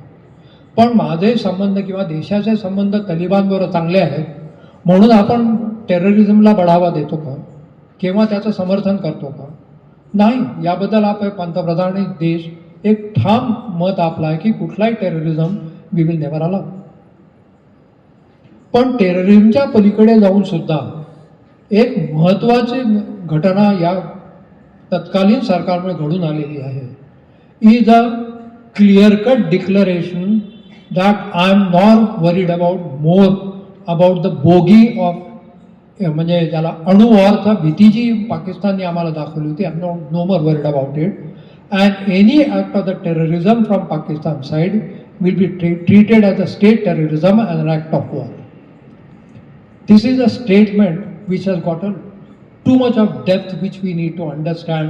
आणि यावर सरकारला कार्य करण्याची क्षमता जर असली पाहिजे, त्यामध्ये आपला सहभाग फार महत्त्वाचा आहे. त्यामुळे जम्मू काश्मीर असो किंवा नॉर्थ ईस्ट प्रदेश असो, तर लोकांबरोबर चांगले संबंध ठेवून आपल्या विरोधकांना किंवा टेररिझमला जे लोक मदत करतात त्यांना मेनस्ट्रीममध्ये आणण्याचं कामसुद्धा नागरिकांचं आहे आणि ते आपल्याला करावं लागणार.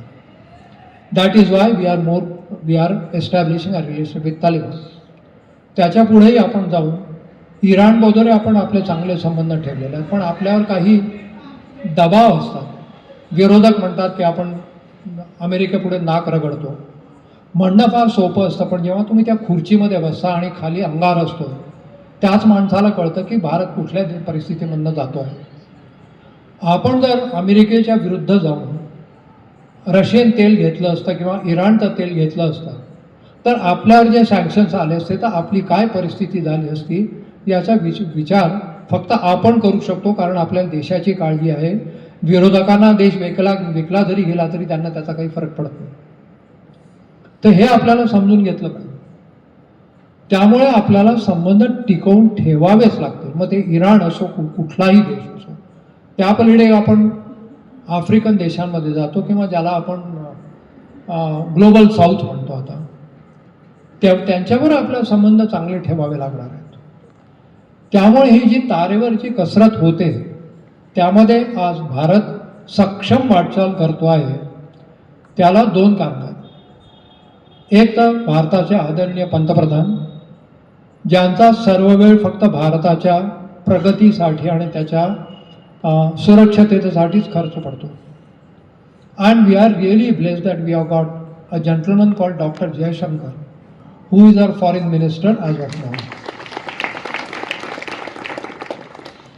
Dr. Jaishankar is a personality who understands the pulse of geopolitics. त्यामुळे बांगलादेशच्या परराष्ट्र मंत्र्यांबरोबर ते बोलू शकतात, तालिबानबरोबर तेवढ्याच प्रमाणे ते बोलू शकतात आणि अमेरिकेच्या परराष्ट्र सेक्रेटरी जे आहेत त्यांना सुद्धा तेवढ्याच अधिकाराने ते फोन करू शकतात. हा खरा आपल्या विरोधकांचा पोटशूळ आहे, म्हणून त्यांच्या सगळ्या कारवाया चालतात. This is the first time today India has establish itself on the chess board of geopolitics as a power to be reckoned with, की जिथे भारताची प्रणाली जी आहे त्याला एक असाधारण महत्त्व प्राप्त झालेलं आहे. म्हणून इराण सुद्धा सांगतं की मी पाकिस्तानमध्ये माझे दूत पाठवणार नाही बातचीत करायला. India is the one who can help me to do it. Tacitly, even Ukraine and Russia also agree that if any country could solve the problem between the two, is going to be India. This is the problem for China. That's why they don't want us to come up on the geopolitical chessboard. आता हा झाला. आता शेवटच्या सर्कलकडे जर आपण गेलो तर मग तो एक्सपान्स एकीकडे आपला अमेरिकेपर्यंत जाऊन पोचतो आणि दुसरीकडे जपान आणि ऑस्ट्रेलियापर्यंत जातो. जपान म्हणू तर जपानबरोबर आपले संबंध नेहमीच चांगले राहिलेले आहेत. मध्यंतरी थोड्या काही कुरबुरी झाल्या, त्यामुळे प्रॉब्लेम झाले होते. बऱ्याचशा लोकांना कल्पना नसेल की जपानला आपला अंदमान निकोबार बरोबर फार घनिष्ठ संबंध होते आणि त्यांना अंदमान निकोबार या भूप्रदेशाबद्दल मनपूर्वक प्रेम आहे. कारण की काळामध्ये जेव्हा महायुद्धापूर्वीच्या काळामध्ये बरेचसे जपानीज लोक त्या एरियामध्ये होते आणि अजूनही त्यांच्या खूप चांगल्या आठवणी त्या भूप्रदेशाशी निगडीत आहेत. त्यामुळे जपानबरोबर आपण संबंध ठेवले तर आपल्याला अंदमान निकोबार आणि ग्रेट निकोबार रिजन डेव्हलप करायला फार मोठी मदत होऊ शकते. हा एक भाग झाला. दुसरा भाग म्हणजे जपान क्वाडचा सुद्धा मेंबर आहे, म्हणून जपानशी संबंध सांभाळून ठेवणे आपल्याला गरजेचं आहे. तसंच ऑस्ट्रेलियामध्ये बरेचसे भारतीय लोक आहेत आणि ऑस्ट्रेलियन लोकांना सुद्धा आपल्याबद्दल आत्मीयता आहे. Again enemy should be my friend. तर आपल्याला ऑस्ट्रेलियाबद्दल बरोबर सुद्धा चांगले संबंध ठेवावे लागतील. आता एवढ्या सगळ्या देशांबरोबर चांगले संबंध ठेवायचे आहेत आणि चीनबरोबर सुद्धा संबंध चांगले जरी नसले तरी गुण्यागोविंदाचे ठेवायचे आहेत. ही जर कसरत आपल्याला जर कोणी करायला सांगितली तर बहुतेक आपल्याला रात्री झोपसुद्धा लागणार नाही. आपण खरोखरच सुदैवी आहोत की doctor Jaishankar is doing this tight rope walk for us and is keeping the ship on even केल. त्यामुळे हे जे सगळं कार्य, चांगलं कार्य हे आपलं सरकार करत आहे. कुठल्याही सरकारमध्ये काही गोष्टी चांगल्या असतात, काही वाईट असतात. सगळंच होत आहे ते चांगलंच आहे किंवा काही, या सगळ्या गोष्टी असतात. पण चांगल्याबरोबर वाईट नेहमीच येतं आणि चांगल्याचा स्वीकार जेव्हा करतो तेव्हा ते वाईट जितकं कमी करता येईल तेवढं आपण करायचं असतं आणि एक नागरिक म्हणून आपण ते करू शकतो. तर या सरकारला पाठिंबा देणं फार महत्त्वाचं आहे आणि या सरकारला पाठिंबा जर द्यायचा असेल तर मतदानाच्या दिवशी लोक महाबळेश्वर आणि पाचगणीला न जाता मतदान बूथमध्ये जातील हे इन्शुअर करायचं ते कार्यसुद्धा आपलं नागरिकांचंच आहे. हे मात्र आपण विसरतो. हा सुद्धा एक महत्त्वाचा भाग आहे की हे सरकार, आणि मी पुन्हा राजकारणात शिरत नाही, भारताची प्रगती जर व्हायची असेल तर हे सरकार टिकलं पाहिजे, हे फार महत्त्वाचं आहे. त्यामुळे कित्येक वर्ष आपण टिकवून ठेवावं हे सुद्धा गरजेचं आहे. आता सरतेशेवटी मी नेव्हल ऑफिसर आहे आणि जसं पंडित म्हणाले की भारतीय राजकीय परिस्थिती जेवढी इम्पॉर्टंट आहे, भारतासाठी आपली सागरी परंपरासुद्धा तेवढीच महत्त्वाची आहे.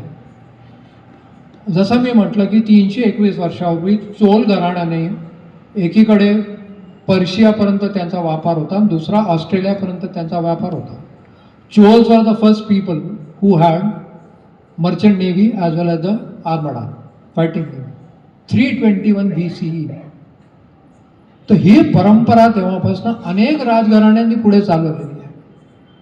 त्यामध्ये खीळ केव्हा पडला, जेव्हा ब्रिटिश आपल्याकडे आले. ब्रिटिशांना माहीत होतं की भारतावर राज्य करायचं असेल तर 3 गोष्टी महत्त्वाच्या होत्या त्यांना. एक, आपली गुरुकुल प्रणाली खतम करून कॉन्व्हेंट एज्युकेशन आणायचं. दुसरं, आपले कुटीर उद्योग जे होते, बार्टर सिस्टम भारतामध्ये तेव्हा खूप चांगली होती, त्यामुळे भारतामध्ये सोन्याचा धूर निघत होता. Because everything use to work on a barter system and it was a balanced equanimity in all the regions at that time. तर त्यांनी सगळे आपले कुटीर उद्योग बंद पाडले आणि आपला कच्चा माल इंग्लंडमध्ये नेऊन मॅन्युफॅक्चरिंग गुड्स आपल्याला 10 पटीने महाग विकून आपला सगळा कुटीर उद्योग म्हणजे आपली आर्थिक कणाच त्यांनी मोडून काढला. आणि तिसरं, भारताची सागरी परंपरा मोडून काढण्यामध्ये ब्रिटिशांचा पक्का हात आहे आणि त्याला कारणीभूत काही टक्के आपले लोक पण आहेत. कारण जेव्हा या राजघराण्यांची सत्ता होती, त्यांच्याकडे सागरी सामर्थ्य होतं, तर आपलं सामर्थ्य टिकवण्यासाठी एकत्र न येता फिरंग्यांची मदत घेऊन आपणच आपल्या लोकांना बुडवलेलं आहे. So once our maritime prowess was lost, India actually lost everything. ब्रिटिशांनी इथून $13 ट्रिलियन संपत्ती चोरून नेली आणि आज ते लोक आपल्याला मॉरल शिकवतात. आणि आपण अनफॉर्च्युनेटली, मी तो शब्द वापरतोय, गोरी कातडी समोर आली की आपण आपलं नाक रगडायला तयार असतो. We have forgotten that there is a stark difference between modernity and westernisation. मी किंवा कुठलीही देशातली प्रणाली आपल्याला हे म्हणत नाही की आपण आधुनिक असू नये, ती काळाची गरज आहे. But we need not be westernize for that. So this difference also, the young people must understand the difference between modernity and the westernization. आणि मॉडर्निटीमध्ये भारतीय संस्कृती टिकून राहू शकते, वेस्टर्नायझेशनमध्ये टिकून राहणार नाही. हा एक महत्त्वाचा भाग आहे. तर या सगळ्यामध्ये देश सांभाळताना आज आपल्या देशाची परिस्थिती अशी आहे की कुठल्याही परिस्थितीमध्ये, मग तो अरबी समुद्र असो, हिंद महासागर असो किंवा बे ऑफ बंगाल असो, आपल्या लिटरल देशामध्ये कुठलाही जरी प्रॉब्लेम आला तर त्यांना मदत करायची असेल तर first responder is going to be only Indian Navy. आणि हे सगळं जग मान्य करतं. तसंच साऊथ चायना, जसं Indian Ocean does not belong to India, South China Sea doesn't belong to China, let them say what they want. तर South China Sea जर हा फ्री फॉर नॅव्हिगेशन राहायला हवा असेल तर भारतीय नौसेनेची त्यामध्ये अतिशय महत्त्वाची भूमिका राहील, हे आपण लक्षात घेतलं पाहिजे. भारताचा जवळजवळ $200 बिलियन व्यापार हा साऊथ चायना सीमधनं प्रवास करतो. So we have to focus on it. We have got no choice. Then Chinese hegemony in South China Sea, म्हणजे त्यांनी तिथे आर्टिफिशियल आयलंड्स आणले आहेत, तिथे त्यांचं मिलिटरायझेशन केलं आहे आणि ते फिलिपिन्स आणि इतर देश आहेत त्यांच्या देशांच्या गस्ती नौकांवर जाऊन हल्ले करतात. तर या देशांना जर वाचवायचं असेल, त्यांची जर इकॉनॉमी वाचवायची असेल तर भारताला त्यांच्यावर उभं राहावं लागेल. कारण की आपले नेबरिंग देशांची इकॉनॉमी जर कोलॅप्स झाली तर त्याचे अतिशय वाईट परिणाम भारतावर होतील, हे आपल्याला समजून घेतलं पाहिजे. आपण असं म्हणू शकत नाही की फिलिपिन्समध्ये असं झालं तर काय होईल, मला काय करायचं आहे. आज इराणमध्ये युद्ध सुरू आहे, स्ट्रेट ऑफ हॉर्मुझ बंद झाली आहे. My urea is affected, my sulphur gas is affected, LPG is affected, CNG is affected, industry is affected. आता ग्लोबलायझेशन झालेलं आहे, त्यामुळे आपण असं म्हणू शकत नाही की तिकडे प्रॉब्लेम होतो आहे तर त्याचा परिणाम माझ्यावर होणार नाही. We have to rather assume that if anything happens it will affect me and I should be prepared to counter that and reduce the impact of that. So we have to go along with our literal countries. We have got to be supportive to them. आणि यांना जर support करायचं तर भारतीय नौसेना सक्षम राहिली पाहिजे, हे फार महत्त्वाचं आहे. तर हे जर महत्त्व असेल तर भारताला तिसरं एअरक्राफ्ट कॅरियरची गरज आहे का? भारताला अंडर वॉटर सबमरीन्स हव्यात का? न्यूक्लिअर सबमरीनची गरज आहे का? किंवा माझी सगळी हवाई जहाज म्हणजे विमानं आहेत ते मी फक्त लक्षद्वीप आणि अंदमान निकोबारमध्ये ठेवली तर मला एअरक्राफ्ट कॅरियरची गरज पडणार नाही का? But you have to understand aircraft as a floating aerodrome. I operate 400 miles away into out at sea, and locating a aircraft carrier out at sea is quite difficult. I have operated from Vikrant. मी ज्या एअरक्राफ्टमधून land करायला यायचो, Vikrant use to look like a matchbox. हा एक भाग झाला. जर मी विक्रांत लोकेट करू शकत नसेल तर मिसाईल त्याच्यावर डागून त्याला बुडवणं हेही तेवढंच कठीण असणार आहे मान्य. पण मी लक्षद्वीपमध्ये एअरक्राफ्ट ठेवली किंवा अंदमान निकोबारमध्ये ठेवली, these are stationary bases which can be damaged pretty well, like Iran has done in the Gulf countries and the GCC countries today. So shall we debate whether we want an aircraft carrier or we don't want an aircraft carrier? So leave this decision to the professionals who know what they want. If Indian Navy knows I need aircraft carrier, I'll find a way to build an aircraft carrier. If I feel I need 75I, which is the diesel electric submarines with AIP, automated air independent propulsion, I will do that. If Air Force knows that I need Rafales more than F-35, I think we should leave that decision to the professionals. Kiwa, if Army feels ki bhai, Bofors have been good and Dhanush is the better gun which matches the Bofors gun, we should allow them to buy that. So let's leave the professional decision to the professionals. Let Indian Navy develop and let's come together to make our nation strong. So I would love to stop here, wishing our nation all the very best and thanking you all for listening to me patiently. I am very grateful to you. Jai Hind, Jai Maharashtra. धन्यवाद. बसल्या बसल्या आपण भारत मातेची प्रदक्षिणा घडवलीत. मी सर्वांना विनंती करतो की यानंतर वंदे मातरम होईल. या व्याख्यानातील पुढचं पुष्प 7वं पुष्प 1 मे शुक्रवार या दिवशी आहे. त्याचा विषय पसायदान अंतरंग साधना असा असेल. सरांच्या भाषणानंतर खरं हा आभार प्रदर्शनाचा कार्यक्रम नकोय, कारण एवढं सगळं त्यांनी जे सांगितलंय त्याच्यानंतर कोणाचे आभार देशामध्ये मानण्याची मला नाही वाटत काही गरज आहे, पण कार्यक्रमाचा औपचारिक भाग म्हणून मी तो पूर्ण करतो. आदरणीय वक्ते श्रीयुत देशमुख सर, आपले आभार की आपण आम्हाला एवढा मौल्यवान वेळ दिलात आणि इतकी संसाराच्या राहाडगाडग्यातून दिवसेंदिवस जात असताना काही माहिती नसलेली माहिती दिलीत, त्याबद्दल आपले खूप खूप धन्यवाद. अध्यक्ष विनायक डावरे सर, आपले खूप आभार. जी शाळा आपल्याला उपलब्ध या व्याख्यानमालेसाठी करून देतात ते Shriyut Vinayak Jambholkar sir, doctor Abhimanyu Kelkar sir. ध्वनी ज्यांनी आम्हाला इथे उपलब्ध करून दिला ते संजय बेंद्रे. व्हिडिओ श्रीयुत दत्ता माने आणि संजय बाबर. आनंद सराफ सर आणि पोटपोड सर, आपले आभार.